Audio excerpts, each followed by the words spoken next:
নমস্কার বন্ধুরা, আশা করি আপনারা সবাই ভালো আছেন। চলে এলাম আজকে পুরীর তৃতীয় দিনের ব্লগ নিয়ে। তৃতীয় দিনে আমরা বেরিয়ে পড়েছিলাম সকাল সকাল কোণারক মন্দিরের উদ্দেশ্যে। সকাল 7:30টার সময় আমরা হোটেল থেকে চেক আউট করে যাই এবং ওখান থেকে ডাইরেক্ট আমরা কোণারক মন্দিরে চলে আসি। কোণারক মন্দির ভিজিট করে আমরা এখান থেকে আবার চলে যাব গোপালপুর। তো সেই মতো আমরা সকাল সকাল চলে আসি, আর সকালবেলা আসার জন্য ভিড়টাও অনেকটা কম ছিল। তো আসুন দেখি এই অদ্ভুত শিল্পকলা যা ভারতীয় সংস্কৃতি বহন করে নিয়ে চলেছে যুগের পর যুগ।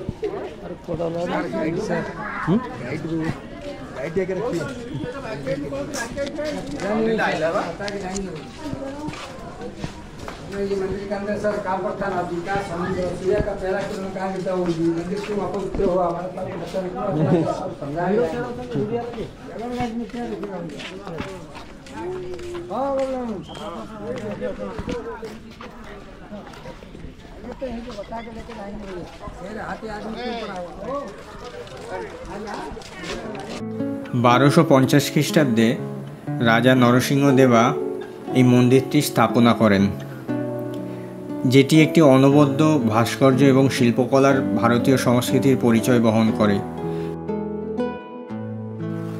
তবে ধীরে ধীরে এই অভূতপূর্ব শিল্পকলা এবং ভাস্কর্য নষ্ট হয়ে যাচ্ছে। তার একমাত্র কারণ পুরো মন্দিরটির যে শিল্পকলা এবং আপনার যে ভাস্কর্য পুরোটাই স্যান্ডস্টোনের ওপর তৈরি করা, আর স্যান্ডস্টোন যত অক্সিজেনের সংস্পর্শে আসে ধীরে ধীরে নষ্ট হতে থাকে। তাই হয়তো আজ আমরা যা স্ট্রাকচার, যে ভাস্কর্য, যে শিল্পকলা এখনও দেখছি, হয়তো আমাদের আরও কিছু বছর পরে সেগুলো হয়তো মানুষ দেখতে পাবে না। তো সত্যি খুব খারাপ লাগে এটা ভাবলে যে এক সময় এই মন্দিরে কিছুই অবশিষ্ট থাকবে না। তো যাই হোক, আমরা কিছুটা হলেও ভাগ্যবান যে এখনও পর্যন্ত যেভাবে আছে মন্দিরটি, ভারতীয় তথা কলিঙ্গ ভাস্কর্যের এক অনবদ্য সৃষ্টি হচ্ছে এই সূর্য মন্দির। সত্যি দেখার মতো।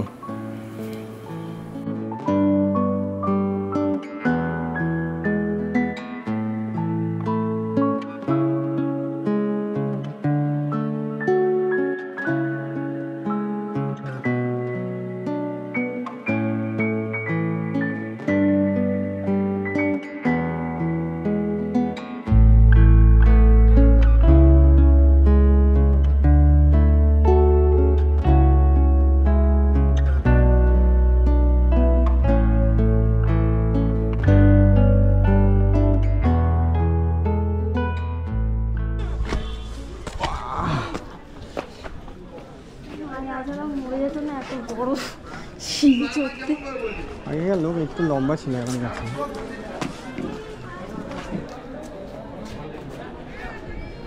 বন্ধ দেখছো মন্দিরে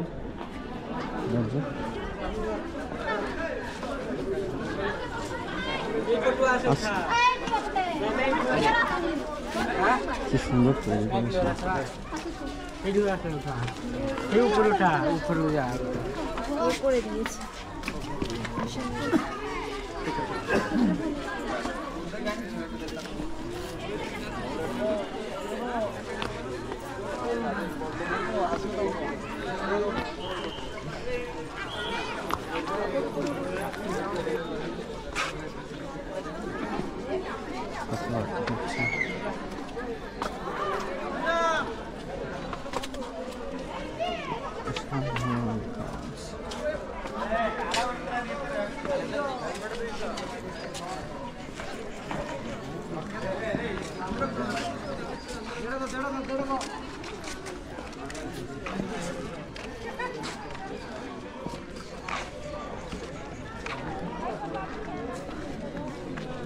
এইখানটা না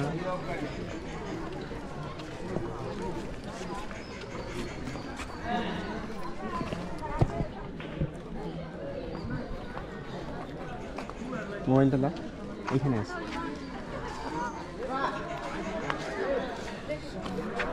এইখানে দাঁড়িয়ে একেনবাবু ছবি তুলেছিল। আপনারা হয়তো শুনলে হাসবেন, আমাদের এই পুরী আসার ইচ্ছাটা জাগে একেনবাবুর পুরোপুরি পুরী এই সিরিজটা দেখেই। সত্যি তার আগে কোনোদিন ভাবিনি এইভাবে পুরী আসব। আর একেনবাবুর এই পুরোপুরি পুরী দেখার পরেই এই পুরী আসার ইচ্ছাটা জাগে। এটা একটা রথের আদলে তৈরি, দেখো এই যে রথের 4টে চাকা, এই পারে দুটো আর ওপারে দুটো, পুরো পুরো রথের মানে এতে মন্দিরটা বানানো। আর ওই ঘোড়া হচ্ছে গিয়ে রয়েছে, সেটা এখন ভেঙে গেছে প্রায় অর্ধেক destroy হয়ে, সেটাও ভেঙে গেছে। 6টা 3টে 4টে এদের 1 2 3 4 4টে ঘোড়া এই সাইডে আর 4টে ওইদিকে, 4টে আর টোটাল 8টা ঘোড়া ছিল। এই যে ওপর থেকে ঘুরে তারপর ওই দিকটায় যাবো। কি সুন্দর কাজ, চিন্তা করো আজ থেকে কত বছর আগে।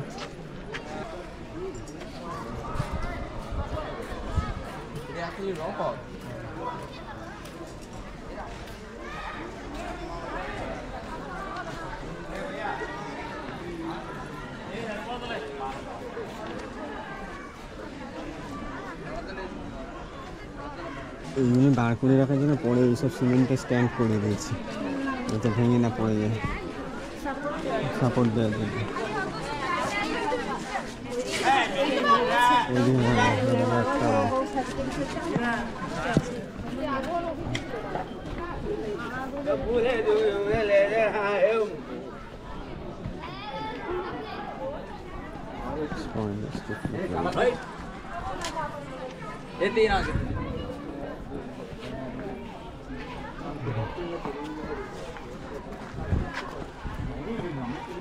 সামনেও অনেক কাজ ছিল, সব হ্যাঁ সামনের কাজগুলো সব ভেঙে পড়ে গেছে, যেগুলো পড়ে গেছে সেগুলো এরকম ঘষে মেজে সমান করে দিয়েছে।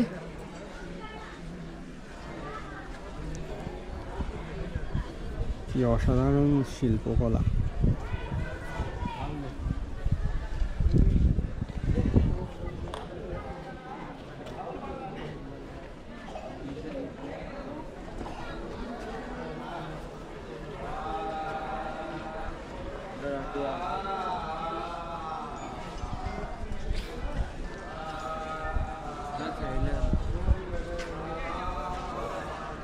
সন্তা ছবি তুলছে। আচ্ছা এদিকটা ঘুরে দেখি কোথায় কি আছে। একেনবাবুর পুরোপুরি পুরী দেখেই আমাদের পুরীতে আসার ইচ্ছা।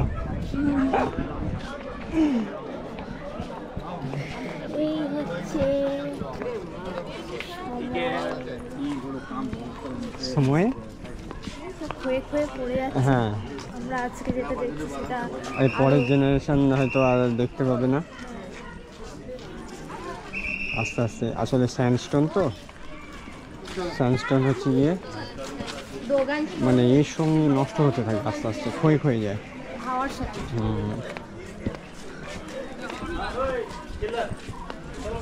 ভেতরে অক্সিজেন নিয়ে কমে যায়, তখন ওই পাথরটা ভেঙে ভেঙে পড়ে যায়। কত এখানে সব কাজ ছিল সেগুলো সব ভেঙে ভেঙে পড়ে গেছে।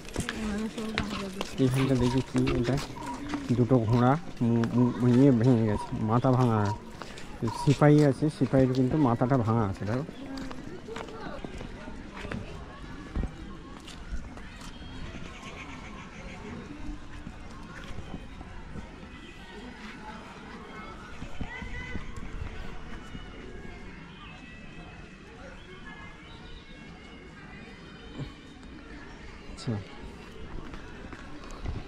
এই সাইডে সব ভেঙে পড়ে গেছে।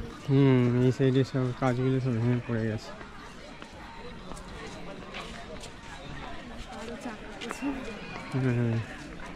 মানে পুরোপুরি রথের এতে তৈরি, এই তো এবারে দুটো চাকা, ওখানে দুটো চাকা। ওই পাটটা তো ওপরটা পুরো ভেঙে পড়ে গেছে। ওই পাটটা পুরো ভেঙে পড়ে গেছে। হ্যাঁ ওটা উঁচু মতো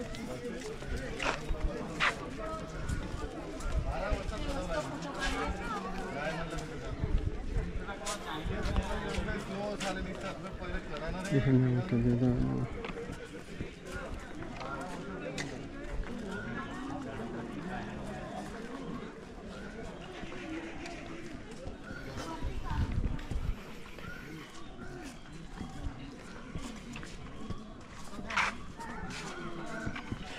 ওই জন্য ব্যারিকেড করে দিয়েছে কি বলতো, যাতে না লোকে বেশি পাশে যেতে পারে। হয়ে যাবে। হুম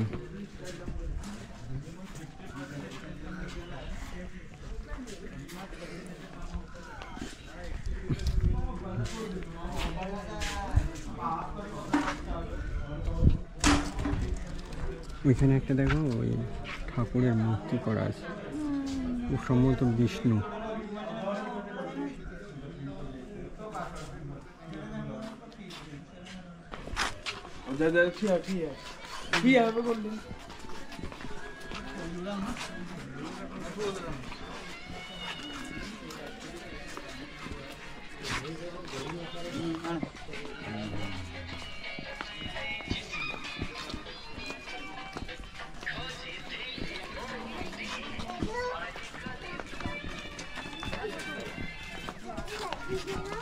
चलना पैदल आता पैदल चल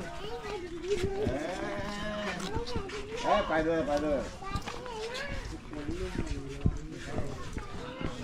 ওটাই রথের আদলেই তৈরি।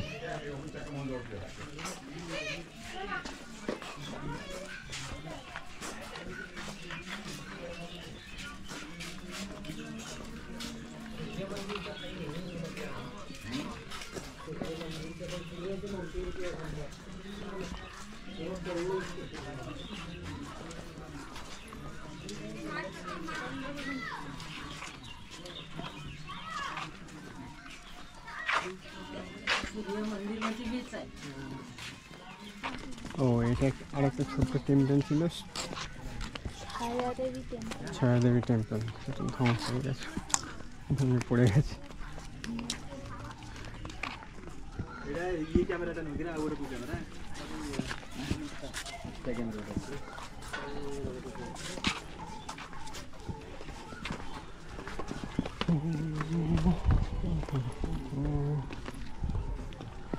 ছায়াদেবী টেম্পল এটা পুরোটাই ভেঙে গেছে, শুধু নিচের পোর্শনটুকু রয়ে গেছে। এর মন্দিরের ওয়ালে যেসব স্ট্রাকচার ছিল সে সব নষ্ট হয়ে গেছে। ওইখানে বোধহয় টেম্পলের ছিল, মানে মন্দিরের বিগ্রহ যেটা মূর্তি ছিল সেটাও না, এই জায়গাটাই ছিল।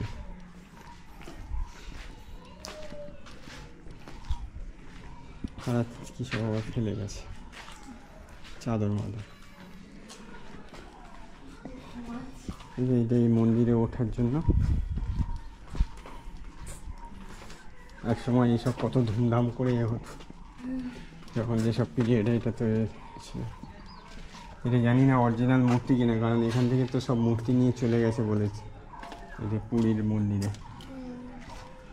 এটা মূর্তি না, এটা বোধহয় এরই কিছুটা ভেঙে কিছু একটা ভেঙে গেছে, সেইটা ওখানে বসানো রয়েছে। হ্যাঁ, টিলার থেকেই ওই ভেঙে গেছে, ভেঙে গেছে, এখানে বসিয়ে বসিয়ে দিয়েছে।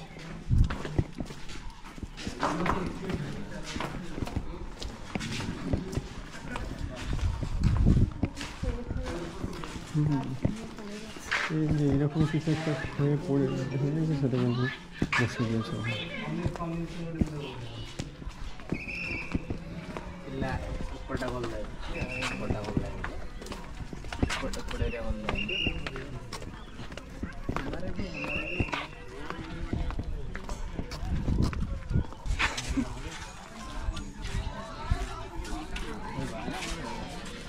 এটা সিংহ।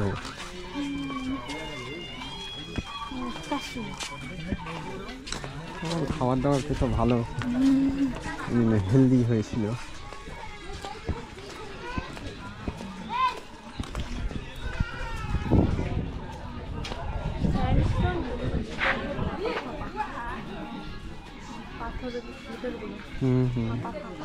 তো বললাম না ওইখানে পুরীর যে জগন্নাথ মন্দিরের যে এটা দেখাচ্ছিল ওই সেম এ দিয়েই আর কি পুরো যত আগেকার দিনে যত আর কি মন্দির সব এইরকমই স্যান্ডস্টোন দিয়েই বানানো, যার জন্য সময়ের এতে আস্তে আস্তে এইগুলো ক্ষয়ে ক্ষয়ে নষ্ট।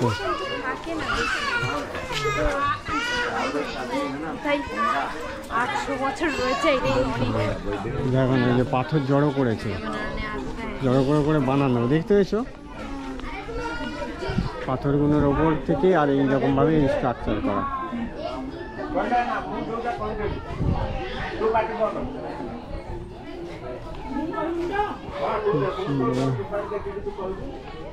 রথের চাকায় যে ওই যে একটা হাঁসুলি দেওয়া থেকে মানে জায়গা যাতে না খুলে যায় সেটাও পর্যন্ত করা ছিল, এটাই রয়েছে। এই যে মাথার উপর দেখো একটা গজাল পুঁতে দেয়া,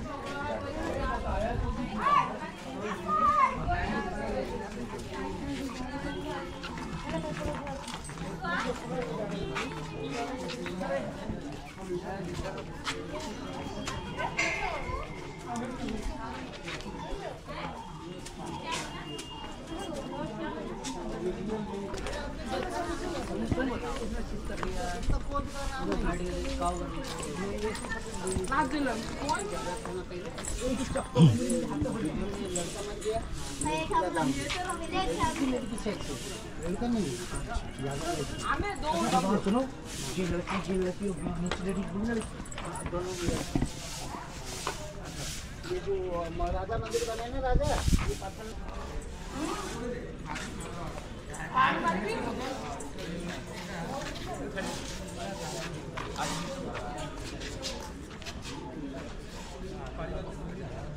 এরা না এই যে পাথরগুলো এখানে যেখানে ভেঙে গেছে ওই পাথর লাগিয়ে সেট করে দিচ্ছে।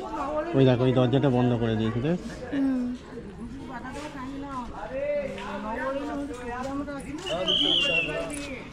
এখানে হাতি একটা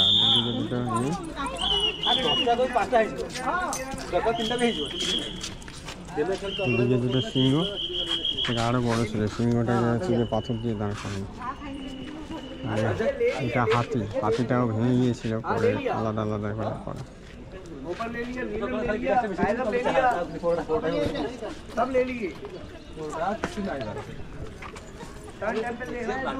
দরজা বন্ধ করে দিয়েছে, ঠিক আছে।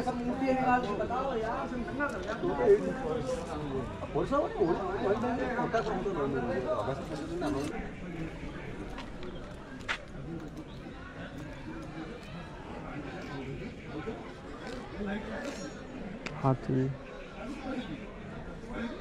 কাকে মেলে দিয়েছে।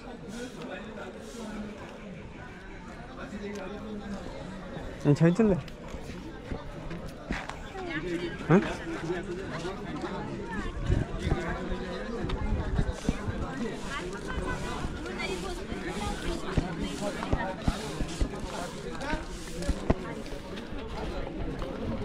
यहाँ बाहर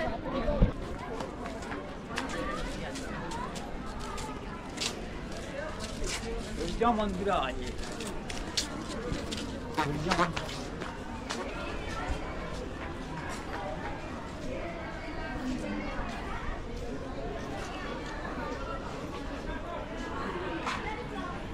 সাপ দেবতা, দেখো সাপের মতো পেঁচা রাখা ছিল।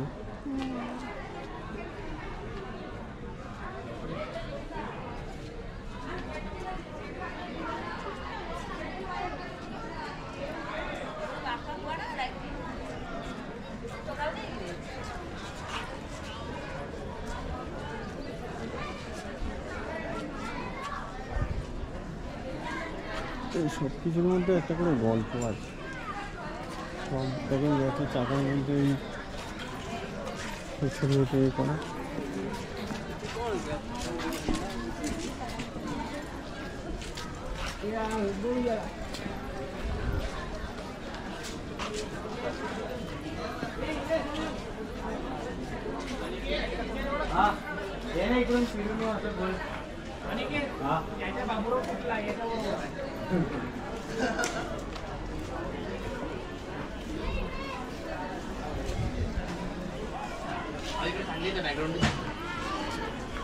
एक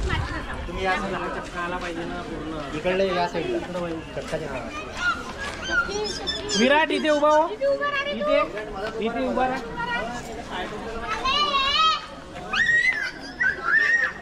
এদিকে সব ঘোড়াগুলো ভেঙে গেছে।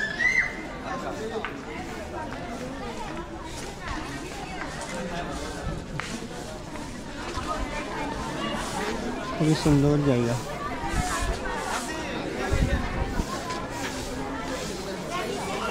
দুটো দরজা ছিল মনে হয়, একটা দরজা আর ওইদিকে একটা দরজা।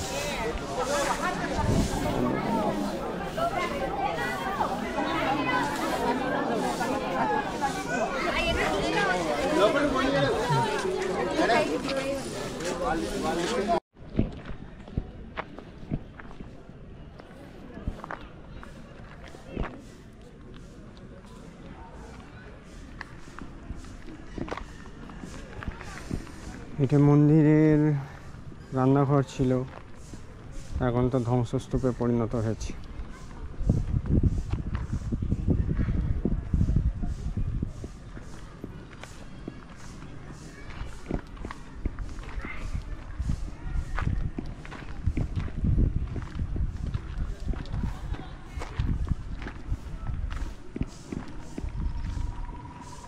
কত বড় কিচেন ছিল, ওইটা বোধহয় উনুন টুনুন ছিল।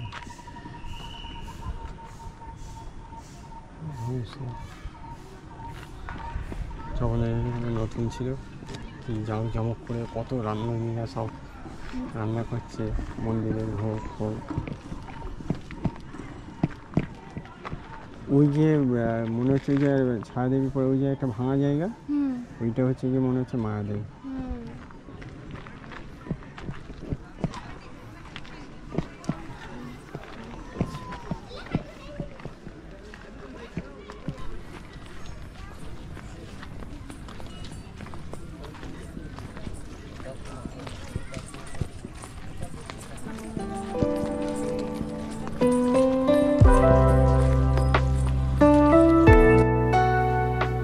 কোনার্ক সান টেম্পল দর্শন করার পরে আমরা রওনা দিলাম ওড়িশার গোপালপুরের উদ্দেশ্যে।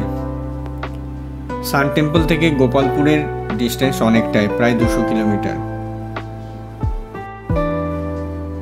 পুরী এবং কোনার্ক সান টেম্পল যে রোডটা, এই রোডের মধ্যে ওড়িশার দুটো ফেমাস সি বিচ পড়ে, তার মধ্যে একটা হচ্ছে চন্দ্রভাগা বিচ। তো আমরা যেহেতু গোপালপুরে যাব, আর গোপালপুর আর চন্দ্রভাগা বিচ মোটামুটি ভাইবস একই রকম, নিরিবিলি একটু শান্ত, তো সেই জন্য আমরা এখানে আর নামিনি।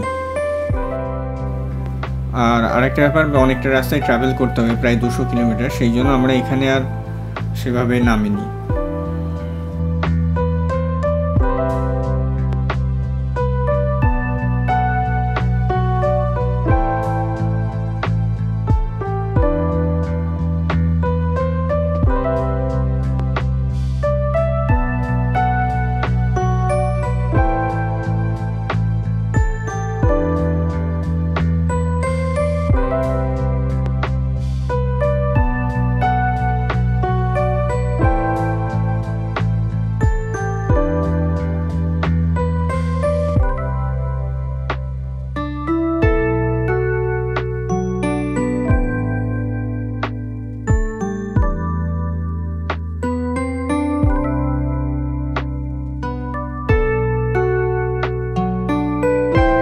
এবং কোনার্কের এই রাস্তাটাও খুব সুন্দর।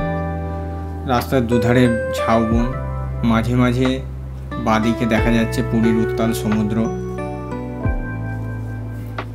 আর রাস্তাটি খুবই সুন্দর, যারা ড্রাইভিং করতে ভালোবাসেন খুব ভালো লাগবে এই রাস্তায় ড্রাইভ করতে।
বেশ কিছুটা রাস্তা জঙ্গলের মধ্যে দিয়েও গেছে, কারণ দুধারে বন দপ্তরের প্ল্যাকার্ড দেখছিলাম যেখানে মেনশন করা আছে যে কেয়ারফুলি ড্রাইভ করার জন্য, কারণ বন্য জীবজন্তুরা অনেক সময় রাস্তা ক্রস করে।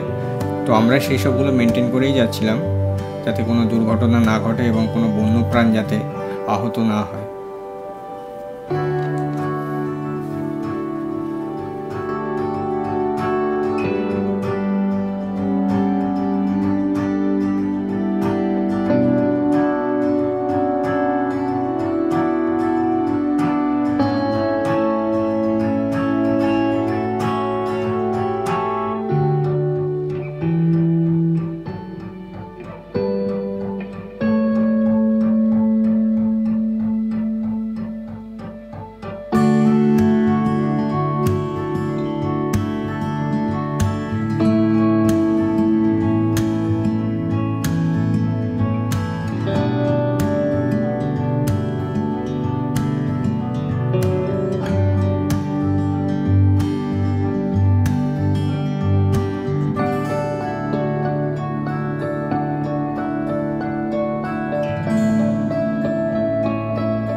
ভিতরের রাস্তা ছেড়ে অবশেষে আমরা হাইওয়েতে কানেক্ট করলাম এবং হাইওয়েটি খুবই স্মুথ আর বেশ পিসফুল ড্রাইভিং এক্সপিরিয়েন্স করলাম এই হাইওয়েতে।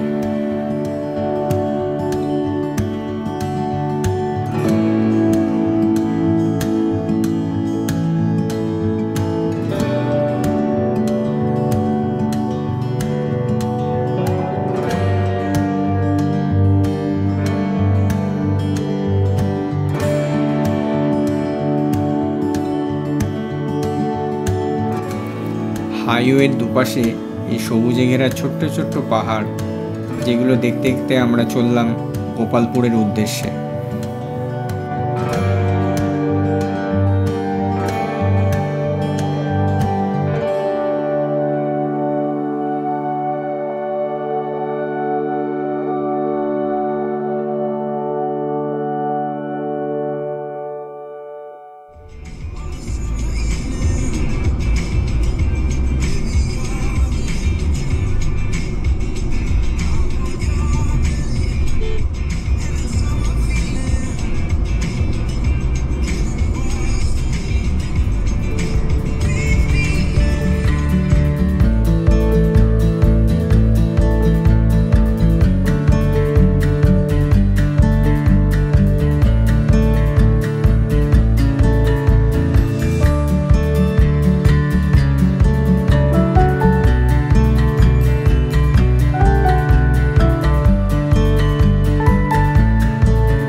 দেখতে দেখতে আমরা গোপালপুরের প্রায় কাছাকাছি চলে এসেছি। আমরা গোপালপুর ডিস্ট্রিক্টের মধ্যে ঢুকে গেছি। এখন সি বিচের উদ্দেশ্যে যাচ্ছি, কারণ সি বিচের সংলগ্নই আমাদের রিসর্টটি।